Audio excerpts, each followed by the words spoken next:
नमस्ते, आदाब, सत श्री अकाल मेरे प्यारे प्यारे सोलमेट। आज का टॉपिक है आप अपने डीएम एनर्जी के इश्यूज़ को हील कर सकते हैं। जी हाँ दोस्तों, आज एक मुझे कमेंट में मैसेज आया ड्रीम से रिलेटेड।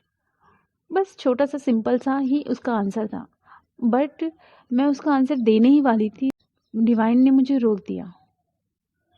उन्होंने बोला स्टॉप। ठीक है, क्यों कहा ये मैं ज़रूर बताऊंगी। ठीक है, आप लोगों के अंदर क्या रहता है कि डीएम एनर्जी आपको समय नहीं देती है ना, उनके पास काम इतना रहता है। ठीक है, कर्मा से डील करते रहते हैं। ठीक है, शक का इशू होता है, बहुत लोगों का क्वेश्चन आता है शक का इशू। ठीक है, डीएम एनर्जी हम पर शक करती है और डीएम एनर्जी किसी और पार्टी में है, थर्ड पार्टी में है। ठीक है, जो कि है ही नहीं, लेकिन फिर भी एक प्रकार से आप लोगों का क्वेश्चन आता है। उनके अंदर ईगो का इशू है, उनके अंदर ये है, उनके अंदर वो है, न जाने कितने इश्यूज आप लोगों को दिखते होंगे। ठीक है, हर प्रकार के इशू नज़र आते होंगे। इग्नोरेंस का आता होगा कि मुझे इग्नोर करते हैं, बात नहीं करते मुझसे। जब समय रहता है तो बात कर लेते हैं और जब मुझे बात करना होता है तो नहीं बात करते हैं, डिसरिस्पेक्ट करते हैं, हर्ट करते हैं। ठीक है, मतलब बहुत सारे इश्यूज होते हैं और ये सारे इश्यूज आप लोगों को लगता है कि ये सिर्फ डीएम के अंदर होते हैं, क्योंकि आपको आपके अंदर के इश्यूज नज़र नहीं आते। लेकिन जब मैंने आप लोगों के लिए सीरीज़ बनाई डीमन का अटैक उससे रिलेटेड, तो उसमें आप जाकर देखें आपके इशू कैसे नज़र आते हैं आपको, क्योंकि आपको सिर्फ बाहर के इशू नज़र आते हैं, आपके अंदर के नहीं। आपको पता है हमें बाहर क्या नज़र आता है? हमें बाहर वही नज़र आता है जो हमारे अंदर होता है। कभी भी ये मत सोचना कि मेरे अंदर ये नहीं है और मुझे उसके अंदर ये नज़र आ रहा है। कबीर के दोहे पढ़े हैं ना आपने, बुरा देखन मैं चला बुरा ना मिला कोई, जब देखा आपने मुझसे बुरा न कोई, है ना। थोड़ा और ही ये बहुत ही अच्छे से बोला गया है, लेकिन मैंने सिंपल से बता दिया आपको। तो यही है कि हम बुराई सिर्फ और सिर्फ तब देखते हैं जब हमारे अंदर होता है। ठीक है ना, सबसे ज़्यादा बुराई हमारे अंदर ही होती है और हम वही देखते हैं, इवन वही हमें रिफ्लेक्ट होते हैं। अगर आपकी कोई डिसरिस्पेक्ट कर रहा है, मतलब आप खुद की रिस्पेक्ट नहीं कर रहे हो, तभी तो वो रिफ्लेक्ट हुआ। कोई आपसे बात नहीं कर रहा, मतलब आप खुद से बात नहीं कर रहे हो, तभी तो वो रिफ्लेक्ट हो रहा है ना, कि कोई आपसे बात नहीं कर रहा। आप खुद को इग्नोर करते हो, तभी तो वो रिफ्लेक्ट होता है कि लोग आपको इग्नोर करते हैं। समझ रहे हैं आप ये मत समझना कि बॉडी के पीछे आप भाग रहे हो और वो असली दुनिया है। असली दुनिया आपके अंदर है, बाहर सिर्फ और सिर्फ मिरर है। ठीक है, माया नगरी में हो आप, माया को समझना सीखो। ठीक है, आपके अंदर रोशनी है, ये आपको आपकी डीएम एनर्जी बता सकती है और वो बताती भी है, लेकिन फिर भी आप कहाँ फंसे रहते हो? आपको अपनी डीएम एनर्जी की एनर्जी चाहिए, वहाँ फंसे रहते हो। आपको अपनी डीएम एनर्जी का समय चाहिए, वहाँ फंसे रहते हो। आपकी एनर्जी आप पर डाउट करती है, ये वाला क्वेश्चन बहुत आता है। मैं बता दूँ आप लोगों को, किसी न किसी वे में आप भी कहीं ना कहीं कुछ ना कुछ ऐसा कर रहे हो जो आपको नहीं समझ में आ रहा है। तो अपने डिवाइन से पूछो कि मेरे अंदर कहाँ ये इशू है, ये डाउट का इशू कहाँ से आ गया है, शक का इशू कहाँ से आया है, मेरे अंदर ये वाला इशू कहाँ है, आप मुझे बताएं। डिवाइन से पूछें। आपको पता है आपकी डीएम एनर्जी आपके अंदर का टोटल मिरर होते हैं। आपको लगता यही है कि बाहर इशू हो रहा है, पर बाहर कोई इशू नहीं होता है, सारा इशू हमारे अंदर होता है। ठीक है, हम गंदगी कहाँ देख रहे हैं? बाहर देख रहे हैं, तो गंदगी हमारे अंदर है, तभी तो देख पा रहे हैं। तो जितने भी इशू आपको डीएम में नज़र आते हैं ना, समझ लेना वो सारे इशू आपके अंदर हैं। समझ लेना नहीं, ये कंफर्म साइन है कि वो सारे इशू आपके अंदर हैं। मुझे एक मैसेज आया कि ड्रीम के बारे में आंसर, तो मैं सबके ड्रीम के आंसर देती थी डियर, सबके ड्रीम के आंसर आप चाहे तो पूछ सकती हैं सबसे। लेकिन क्या हुआ, इवन मैंने आपके ड्रीम के आंसर भी कई बार दिए हैं, ठीक है, लेकिन आज मुझे मेरे डिवाइन ने रोक दिया, बोला नहीं। उन्होंने कहा अब रुक जाओ, अगर मैं आप लोगों के आंसर यूं ही देते रहूं, मतलब ड्रीम्स के, अदरवाइज जो भी क्वेश्चन आप पूछते हैं मैं उनके आंसर देती हूँ ताकि आप अच्छे से समझ पाएँ, लेकिन कुछ ड्रीम्स, कुछ यूनिवर्स नंबर, इनके जो मैं आंसर आपको देने लगूँ, पहले भी देती थी लेकिन अब नहीं देना है। डिवाइन ने कहा अब इन्हें अपनी जर्नी को समझना है, अब इन्हें अपने ड्रीम को खुद ही डिकोड करना सीखना है, क्योंकि अगर आप छोटी छोटी को डिपेंडेंसी में भी फंसे ना तो ये इशू आपकी डीएम एनर्जी में होगी, वो भी कहीं ना कहीं को डिपेंडेंसी में रहेंगे क्योंकि आप हो, ठीक है। देखिए आपके क्वेश्चन के आंसर बाकायदा आपको मिलेंगे, लेकिन अब ड्रीम आपके हैं, ठीक है, यूनिवर्सल नंबर आपको दिखते हैं, तो इन्हें डिकोड करना आपको खुद सीखना होगा। यूनिवर्सल नंबर का एक ही मतलब होता है, एंजल्स आपके साथ हैं, वो आपको दिखते नहीं हैं पर आपके साथ हैं। ड्रीम्स क्या आपको सिखा रही है, क्या आपको बता रही है, ये सारी चीज़ें आपको देखनी है, ठीक है।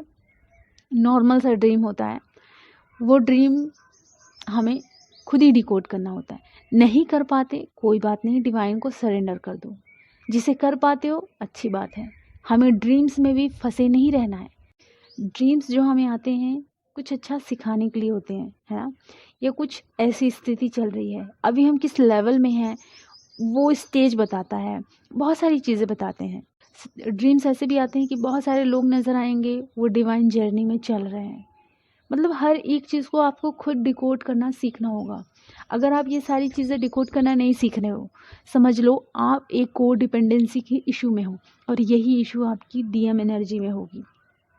आपकी एक एक इशू कहीं भी हो, आपको भले ही नहीं पता चल रहा है, लेकिन जो डीएम के अंदर इशू आपको नज़र आ रहा है वो सारा इशू आपके अंदर है। डाउट का इशू है डीएम एनर्जी को नहीं, डाउट का इशू आपको है। जब आप इसे हील कर लोगे वो खुद ब खुद ठीक हो जाएगा। डाउट के इशू को आप ख़त्म करो हर प्रकार से, फंसे मत रहो डीएम एनर्जी को ये हो रहा, डीएम एनर्जी ये कर रही, क्यों भाग रहे हो आप मिरर के पीछे? अंदर भागो ना, डिवाइन के पीछे भागो। मैं कितने बार आपको बताती हूँ कि डिवाइन आपके अंदर है। अगर आपने अपने आप को इतना बेहतरीन बना लिया ना, सारे मिरर आपको रिफ्लेक्ट करेंगे, सारे सोलमेट बन जाएंगे।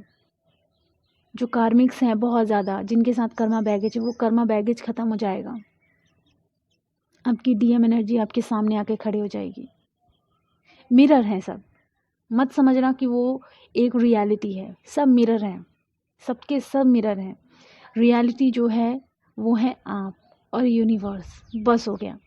यूनिवर्स में होल ये सारी चीज़ें आ जाती हैं, पेड़ पौधे, है ना, एनिमल, ब्रह्मांड, पूरा यूनिवर्स आ जाता है, और आप हैं, आपके चारों तरफ सिर्फ आपका मिरर ही है, बस हो गया। इस दुनिया में जो एक्चुअली में रियलिटी है वो है, इस दुनिया में सिर्फ 2 लोग हैं। जी हाँ, आपको लगता बहुत है कि आपकी फैमिली है, ये है वो है, ये सब बॉडी है, इस बॉडी में आप ही हैं। उनका जो जन्म हुआ, उनका माहौल है, उनके संस्कार और विचारों में अंतर है, बस हो गया। अदरवाइज इस दुनिया में जो है वो 2 लोग ही रहते हैं, सिर्फ 2 लोग, एक आप रहते हैं और एक डिवाइन रहते हैं, ठीक है। समझ लें, आपको लग रहा है कि इतने सारे लोग तो हैं, 2 लोग कैसे हो सकते हैं, ये आपको लग रहा है, लेकिन अगर आप ध्यान से देखें आपकी चारों तरफ तो सिर्फ मिरर ही तो है, मतलब रियलिटी आप है ना। डिवाइन से आप कनेक्ट हैं, मतलब रियलिटी क्या है, डिवाइन है। डिवाइन कौन है? हम सांसें ले रहे हैं, हवाएं चल रही हैं, है ना। डिवाइन हमसे एकदम सीधे सीधे कनेक्ट है, हमारे अंदर जुड़े हुए हैं, वो हमसे कनेक्ट हैं, वो हमारे अंदर ही हैं। सिर्फ और सिर्फ इस अर्थ में 2 चीज़ ही अवेलेबल है, और वो ही रियलिटी है, एक आप और आपके डिवाइन, अदरवाइज कोई भी नहीं है रियलिटी। इसे समझें। जितने भी इशू है ना, आपको डीएम में जितने भी इशू नज़र आ रहे हैं वो सारे इशू आपके अंदर हैं, बाकायदा बैठिए, मिरर एक्सरसाइज कीजिए, सारे इशू को हील करें। डिवाइन से कहें मेरा ये इशू है, आप इसे हील करो। फुल मून, न्यू मून, जितने भी पोर्टल लगेंगे, जितने भी शिफ्ट लगेंगे, सब में आपके इश्यूज हील होते जाएंगे। मिरर एक्सरसाइज के थ्रू तो हील हो ही रहे हैं, इन शिफ्ट के थ्रू भी आपके इशू हील होते जाएंगे। आप ये मत सोचें कि ये इशू आपके डीएम में है, नहीं है। आपको लग रहा है लेकिन ऐसा है ही नहीं। समझे, आपकी जर्नी में अगर आपकी डीएम आपको इग्नोर कर रहे हैं तो समझें कि वजह क्या है। वजह यही है कि मैं अपनी जर्नी को सीरियसली नहीं ले रही हूँ। वजह यही है कि मैं खुद को इग्नोर कर रही हूँ। वजह यही है कि मैं खुद को इम्पोर्टेंस नहीं दे रही हूँ। वजह यही है कि अपनी डीएम एनर्जी, अपनी फैमिली और न जाने कितने लोगों के लिए मैं एडजस्ट करके जी रही हूँ। मुझे एडजस्ट करके नहीं जीना है। ये लाइफ एडजस्ट करके जीने के लिए नहीं है। हमारे पास समय है तो देंगे, नहीं है तो नहीं देंगे। हमारा समय हमारे लिए इम्पॉर्टेंट है, हमारे सोल पर्पस के लिए इम्पॉर्टेंट है, हमारे कर्मा को क्लीन करने के लिए इम्पॉर्टेंट है। हमें एक प्योर डिवाइन सोल बनना है। तो जैसे जैसे आप अपने अंदर के लेयर को ख़त्म करोगे, मिरर के पीछे ना भाग कर, ध्यान से देखना, वो सारे लेयर धीरे धीरे आपकी एनर्जी से हील होते जाएंगे। 3D में आपको नज़र नहीं आने वाला, वो आपको तभी नज़र आएगा जब आप फुल्ली हील हो जाओगे। ठीक है, तो डीएम एनर्जी के जितने इशू हैं आप इसी तरीके से हील कर सकते हो, अपने ऊपर काम करके। चाहे वो डीएम एनर्जी के इश्यूज़ हों या आपकी फैमिलीज़ में जो भी इश्यूज़ आपको नज़र आ रहे हों, चाहे आपके चारों तरफ किसी में भी ये इशू नज़र आ रहे हो, ये सारे इशू सिर्फ आपके अंदर भरे पड़े हैं। आप ये मत सोचना कि ये सब लोगों के अंदर भरा है। नहीं, नहीं भरा है, कुछ भी नहीं भरा। ये सब आपके अंदर है। आप ही को हील करना है, आपको सिर्फ अपने ऊपर काम करना है। सब हील हो जाएगा, सब अच्छा हो जाएगा। अभी नज़र नहीं आ रहा है, लेकिन जब आप हील हो जाओगे तो सब नज़र आएगा। ठीक है, तो आज का टॉपिक यही था। प्लीज़ आप हर एक इशू को हील करें। कोई भी कोडिपेंडेंसी का इशू ना रखें। आपके क्वेश्चन के आंसर बाकायदा मैं दे देती हूँ, लेकिन अपने ड्रीम के आंसर। ठीक है, आपको जो नज़र आ रहा है, आपको जो विजन आ रहा है, आपको उनका खुद ही आंसर ढूंढना है। नहीं मिल रहा है तो डिवाइन से पूछिए। ठीक है, और तब भी नहीं मिल रहा है तो आप उसे डिवाइन को सरेंडर कर दें। ठीक है, लेकिन अब आप किसी भी कोडिपेंडेंसी के इशू में मत रहें, वरना आपकी जर्नी आप ही खुद ही डिले करेंगे एक छोटे से इशू के चक्कर में, है ना। छोटे छोटे भी कोई डिपेंडेंसी नहीं होनी चाहिए, छोटी छोटी भी कहीं से नीडीनेस नहीं होनी चाहिए, कुछ भी नहीं होना चाहिए। तब जाकर आप एक फुल्ली डिवाइन सोल बनेंगे। ठीक है, तो आज का क्वेश्चन यही था और आज का क्वेश्चन का आंसर भी यही था। प्लीज़ सब्सक्राइब कीजिए और लाइक कीजिए।